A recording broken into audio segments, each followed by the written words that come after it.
Okay. So, good afternoon, everyone. I'm Abhivir Sarpabhushan, and this is Ravan Das, our team captain. And thank you for everyone for coming here for the Georgia First Symposium. We're Team Bean 1833, and we just wanted to share the story of how we were able to gain sponsorships and build sustainability within our team. And for that reason, our presentation is rightfully called Fueling Sustainability, Fundraising, Sponsorships, and Lasting Community Partnerships. So first, let's talk about why this matters. Like why talk about money in a program that's seemingly supposed to be about robotics, competition, and STEM education? Well, the truth is that none of those things can actually happen without funding because, robots cost money, travel costs money, outreach, different events you do, even basic safety and insurance, these all cost money. And for our team, the reality is that an FRC season runs close to $50,000 a year. And for other teams, that can be even more expensive. And that number might sound overwhelming, but it's the honest math once you add it all up. $6,000 just to register, 10 to 15,000 for robot parts and materials, and another 20,000 or even more to get your team to competitions, plus all of the smaller things that add up quickly. Uniforms, tools, outreach uniforms, tools, outreach events, even bus rentals and hotel rooms. And here's what makes this matter so much. Without stable fundraising, most teams collapse within 1 or 2 years. Many of you might know teams who were amazing on the field, but who didn't survive because they couldn't cover the costs behind the scenes. But the good news is that it doesn't have to be that way. Fundraising isn't about begging for money, it's about building systems and relationships that allow your team to thrive year after year. And that's what we're here to share. So let's go through a personal story, Team Bean 1833's rookie story. So when we started, we literally had nothing. No money, no workshop, just a handful of students and mentors who really believed that we could make this work. And what made this possible? I mean, of course, it may just look like luck or connections or any of those things, but to be honest, it was grit, it was CRM, it was relationship building, and it was genuinely just having a passion for what we did. And that's how the system that we built is made into three pillars, and we're going to share those. Yeah, so like Abhivir mentioned, we decided to split up our fundraising goals into three main pillars or targets that we needed to reach. We realized early on that fundraising wasn't just about asking people for money, but it needed structure and also focus. So we created these three pillars. The first pillar is corporate sponsorships, and this is about building partnerships with businesses and not just getting donations.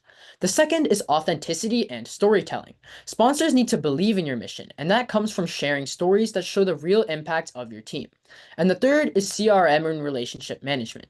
If you want sponsors to stay with you year after year, you need a way to track, follow up, and maintain those connections. These three pillars guided everything that we did, and they're still the backbone of how our team raises the money we need each year. So let's start with corporate sponsorships. So, of course, we did our research. At the beginning, we didn't know who to support us, how to reach them, or even what to do once we got them. So, like I said, we did our homework. We reached out to 50 local businesses using personalized outreach. And when I say personalized outreach, I don't just mean mass sending a list of cold emails to every company that we could find. I mean, we tailored those emails, we reached out to them on LinkedIn, social medias, and even came to their workshops every time, creating a personalized connection with every single one of these businesses. And incentives, and sorry, and our pitch was basically just an example of power that we had. We were able to build these relationships and pitch that this isn't just robotics, but the future of our youth. And you're going to see this line all throughout our presentation. This is what makes Team Bean unique. Of course, we also offered value. We gave visibility through logos on our robots, shirts, and socials. And for example, Advanced Instrumental Technologies was one of our first sponsors. We're actually in their workshop right now. They gave us a workspace and fundraising, and as of right now, they're actually part of the team and experience their impact on the future generation of leaders through the rest of our team.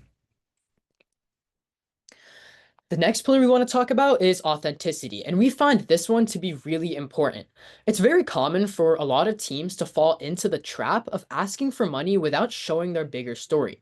And they'll say something like, "We need money for parts," which might be true, but unfortunately, it isn't the most inspiring thing. What inspires sponsors is impact. When we reached out, we didn't just talk about robot parts. We talked about our 33 students who were learning from 10 mentors, about students who were discovering career paths, and about how our team was opening doors that many of us didn't even know existed. One way that we did this was by highlighting student stories, like the freshman who learned CAD in 3 months and was suddenly designing big parts of our competition robot, or the sophomore who built a complex auto align system that brought us great success in competitions, or the senior who landed an engineering internship because of the skills that they were able to build on our team. And these are the stories that show sponsors exactly who they're investing in and why they're investing in them. So always remember, don't just share your needs, share the lives that are actually being changed through your team. So the next section is CRM, and this is actually my personal one and something that I'm very passionate about. So, of course, like Ravon said, we didn't just talk about like how much money they gave us or what the money went to. We should actually show the impact and how we're building like the students. And to further that, what we did is that we made sure that we're contacting these sponsors extremely often. We're actually building a real relationship. And what we did was very simple through Google Sheets, a software that a lot of you guys have probably used. We built a 4-section template: company, contact, last contact, and the status of that company. That made sure that every time we reached out to that company, we knew exactly who we were talking to, when we last reached out to them, and what was the status of our relationship with them. That way, no company was left stranded or because anyone else on the team forgot about them. And we also scheduled consistent updates through emails, newsletters that we make every month, and social media tags. And one other unique thing that Team Bean does is that after every season, we go to each of our sponsors, give them gifts, say thank you, and overall just show our appreciation for all the support they've given us throughout the season. And like Ravon said, of course, we treated sponsors like mentors and teammates, not just ATMs who we reach out to whenever we need money. All right, now let's talk about one of the best ways to amplify your fundraising, which is social media. And social media is one of the most underused tools in fundraising, yet it has the most potential to actually keep sponsors connected. And the key reason why this works is because sponsors want recognition. They want to see their name out there associated with student success and innovation. And every time that you post, whether it's a robot photo, a student highlight, or a sponsor thank you, where you're actually delivering value back to the sponsors. So we decided to run a simple experiment, and we compared the posts that we made: robot highlights, student spotlights, and sponsor thank yous. And the ones that led to the most sponsor renewals were the sponsor thank yous. Why? Because visibility is equal to value. Because when companies see themselves featured, tagged, and even celebrated, they feel that their support actually matters. And that doesn't mean that you stop posting about your robot or your students, because those are very essential, but just make sure that your sponsors are also woven into your story. Think of social media not just as a way to hype your team, but as a way to keep sponsor retention. Okay, next is sustainability. And sustainability is extremely important, not just for making sure they're able to make money, but making sure you're able to keep that money coming in. Because, of course, it's one thing to have sponsors donate to you one time, but it's a completely different game altogether to have them donate and keep on reaching out to you to donate year after year. And we do this because our team, every year, the new members, inherits our sponsorship CRM. All the effort that the current year's team members have done to building that CRM, maintaining and building those relationships with sponsors, all of that gets passed on, which means every year students have exactly what they need to take what they already know and move forward. And like I said, sponsor relationships compound year over year. So it basically just looks like an exponential graph. We just have a stronger and a strong relationship with these sponsors. And social media plus newsletters, like I said earlier, keep sponsors engaged between seasons so that they know exactly where their money is going to and making sure that they have that connection and they're followed up with exactly what's going on with their team. All right, now that we've shared our system, it's time to actually put that into practice. So we're going to run through 3 short activities that will help you practice these concepts right now. And these aren't meant to be very hypothetical. They're the same exact things that we did a year ago on our own team in order to help us get off the ground. And they'll also give you a taste of how to apply this to your own team. Now, let's start with the first workshop. So, the $500 pitch challenge. Essentially, imagine you're walking into any business. It could be a dentist, a car dealership, or even tech startup. And we'll give you guys 5 minutes to create a 2-sentence pitch. You only have 2 sentences.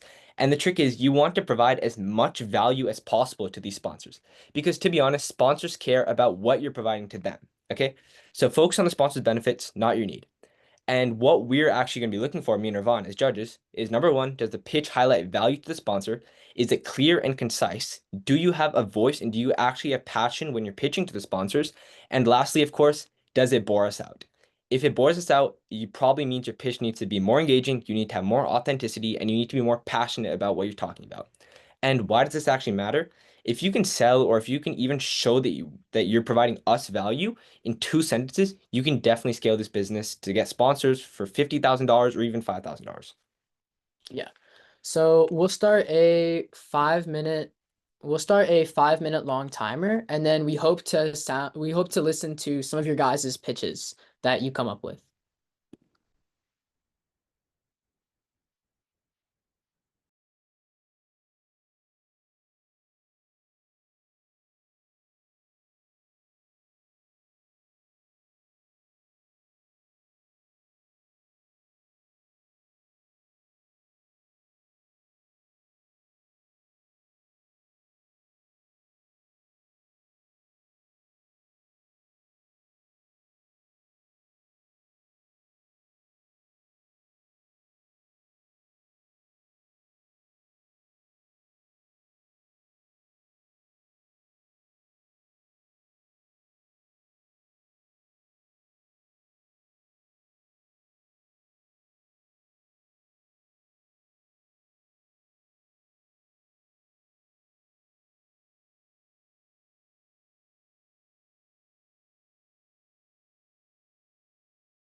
What do I do this? Okay. So guys, the 5 minutes has been done. So Arav, if you can unmute everyone who's attending and then they can just present their pitch really quickly, that'd be amazing. So, Okay. So in order of just whoever wants to go first, you guys can just say your pitch really quickly and then we'll give you guys some feedback and just rate it. Yeah, even then, I think are they able to put it into the chat? And uh, the attendees can't access chat, I think. Okay. That's okay, fine. that's fine. Whoever just wants to start, just say your pitch and then we'll listen to it. Hey, can you hear Uh, me? Yeah. Yeah, we can. All right, here's the pitch. Uh, Supporting our high school robotics team gives your company direct visibility to our active social media outreach, which highlights sponsors to thousands of local students, parents, and community members. By engaging with us, you not only strengthen community ties, but also invest in training the next generation of skilled STEM-focused employees who could one day join your workforce. I actually really like that, to be honest. It was concise. It highlighted both the sponsored benefit as well as how they're like getting people into their workforce and just strengthening their bond with the community. Do you have any suggestions? Yeah, I mean, just going off of that, I mean, it pretty much hit like the three things that we were looking for. It definitely highlighted the value to the sponsor. I liked how you included that you were outreaching to over like 1,000 students and parents in the local community by supporting the robotics team. It was also clear and concise, well done in 2 sentences, and I think it also sounded very authentic and not desperate at all. So yeah, I think you hit all the boxes. That's a great pitch. Yeah, going off that, just the one slight thing that I think could be improved, it just if you speak a little slower, because you did speak fast. Of course, I loved it and I love the enthusiasm, just a little slower so that people who don't understand speaking as fast as like everyone else, just I think that would definitely take it to like a 10 out of 10. Got it. Thank you. Of course. Great pitch, by the way. Who wants to go next?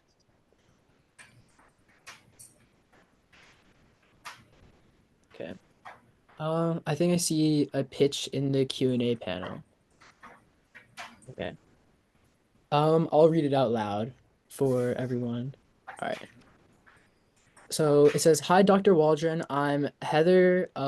Sorry, I'm gonna butcher your name. Gwendon, the executive director of Walton Robotics. We're a passionate high school robotics team building future engineers, leaders, and innovators through hands-on STEM challenges and robotics competitions. Your $500 donation will help us fund outreach events like robot demos and Girls First movie nights, purchase vital parts and tools, and we'd be proud to feature your dental practice as a local supporter of youth education and technology." All right, Abhivir, what are your thoughts on that pitch? So I like it, to be honest. There's definitely a lot of enthusiasm. The one things, like the couple things actually that I liked really, really well was that you said specific things about where it goes. For example, girls' first movie nights. And purchase vital tools and parts. I feel like if you could just be a little more specific with those, that would also be great. I also liked how you said we'd be proud to feature your dental practice as a local supporter. That's definitely good because it's highlighting value. I feel like the little bit of like sorry, the one thing that I think could be changed is removing the I'm Heather Gwyndon, the executive director of Vulcan Robotics. Of course, it's great to have that of course it's great for them to know who you are, but I feel like this is so much better set as an email. But when you're actually talking to them, just getting rid of the I'm Heather Gwyndon, like just getting rid of the executive director of Vulcan Robotics and just saying, "Hey, I'm Heather, a student part of this," and then explain that we're passionate and all that stuff. What do you think? Yeah, I mean, I agree with that. I think overall there's just a lot of really like engaging and a lot of the specifics make it very authentic. For example, I like the first sentence where you say we're a passionate high school robotics team, and I like how you said building future engineers, leaders, and innovators through hands-on STEM challenges and robotics competitions. So overall, another great $500 two-sentence pitch. I'm glad to see that we had a lot of good pitches today, and I think we can move on to the next part here. Let me see. Okay, who wants to go next? I think that's everyone. Yeah, okay. I think we can move on to the next part. Okay. Okay, so the next sort of activity that we have for you guys is a build your CRM live activity. So, right now, I want everyone to kind of work on setting up a tool that can help keep your team alive for years, despite it being so simple, which is your CRM. So you can open up Google Sheets or even just sketch it on paper for now, but create 4 columns: a company column, a contact column, a last outreach column, and a status column. And now think of 3 potential sponsors from your community. Maybe like a local restaurant that you go to often, a local tech startup that you might find just searching on LinkedIn, or even like a parent's workplace, and add them all to your sheet. And just with that, you now have the foundation of a real sponsorship tracker. And if you expand it over time, it can become one of your team's most valuable assets. So just going through the process of brainstorming different companies or different organizations nearby that may be able to give money, researching into their contacts that you can reach out to in order to actually secure that money, and then finally keeping track of the last outreach and the status to make sure you're constantly engaging and providing a good experience, because usually you have to be the go-getters to get the money from the companies as well, will all in all just build a really efficient tool for securing these sponsorships. Okay, so then another one of my slides that I liked a lot was behind the scenes cloud post. Whenever you go to company or whenever you visit them, just put a post up saying that, like, for example, today we toured this actually one of our sponsors called Agilox, and these robots in the back, actually, the ones that are green, are actually fully autonomous and like just drive by themselves, pick up things, move them around. It's actually really cool to see. And one of the templates that we did was today we toured Agilox facility to learn how robotics applies in the real world. Thank you so much for showing our students what STEM careers look like outside of the classroom. And the reason why these posts actually work really well is number one, they show the sponsors that you actually care. For the executives that maybe weren't there that day, they show that the team that they're putting the money to is actually coming to the workshop, putting time in, and building that connection. Also, the picture, it's a pretty funny picture to be honest. It just kind of creates that sense of humor and that kind of lighthearted tone between the team and the sponsors. So definitely behind the scenes cloud posts are the way to go as well. Yeah. All right, so now as we're kind of wrapping up, let's come back to the 3 key lessons that we've talked about throughout our presentation today. So first of all, partnerships are always better than donations. You shouldn't be chasing checks or cash. You should be building relationships that are built to last for a long time. Second, a CRM or customer relationship management system means renewals. So having a system means that you won't lose track of sponsors and that you'll keep them year after year.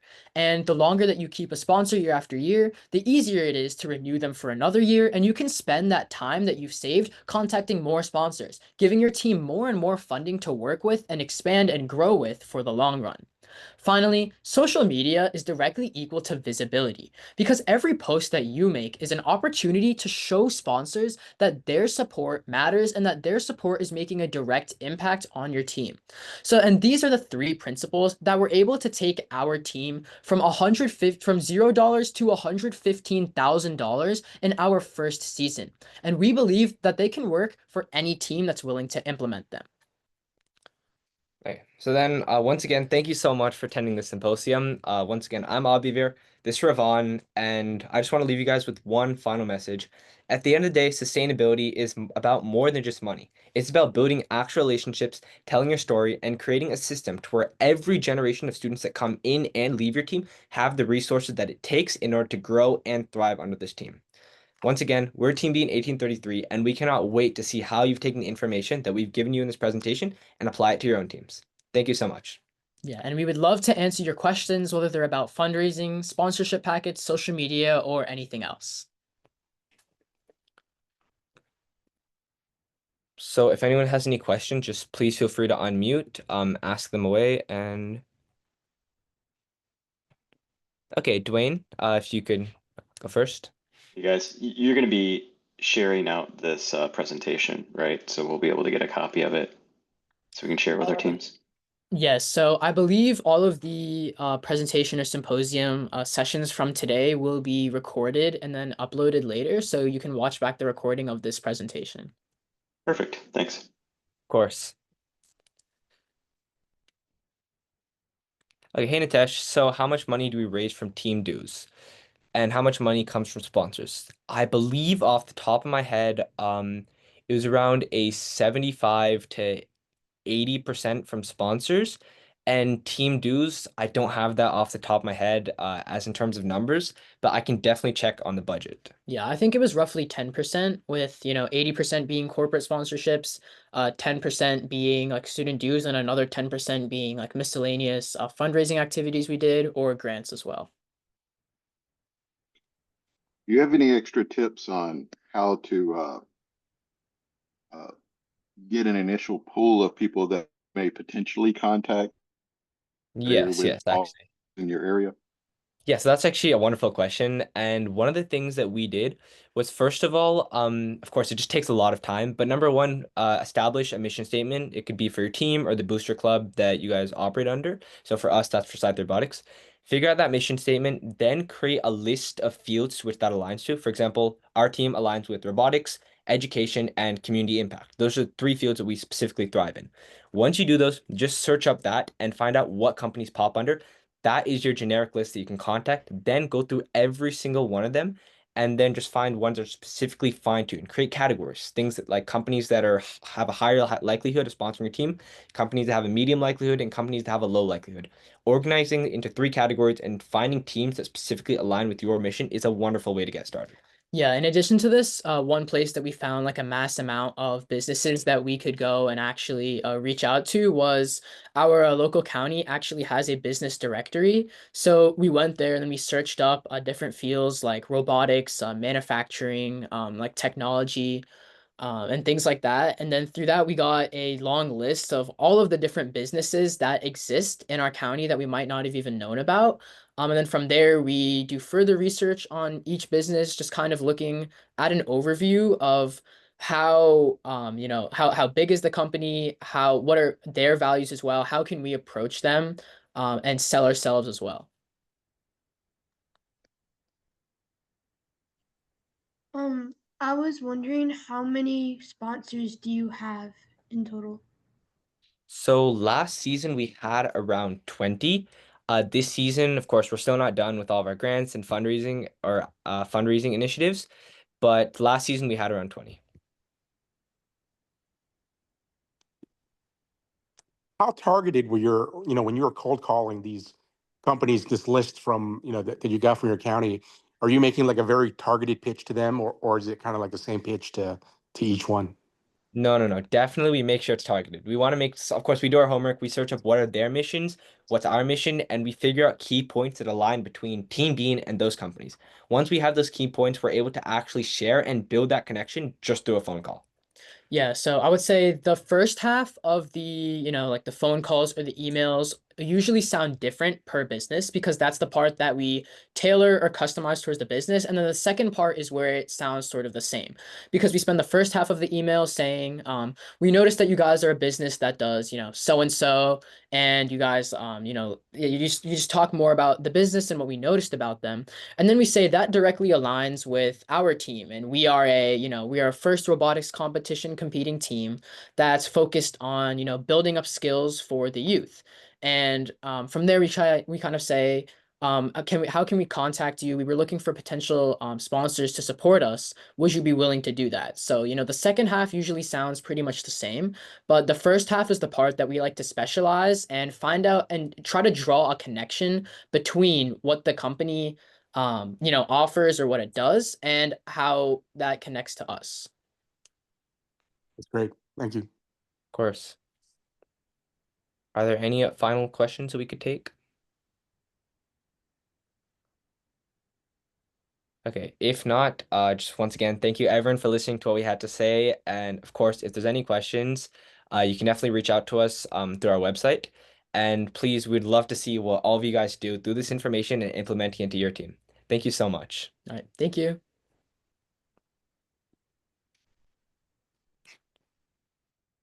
Good job, guys. Thank you.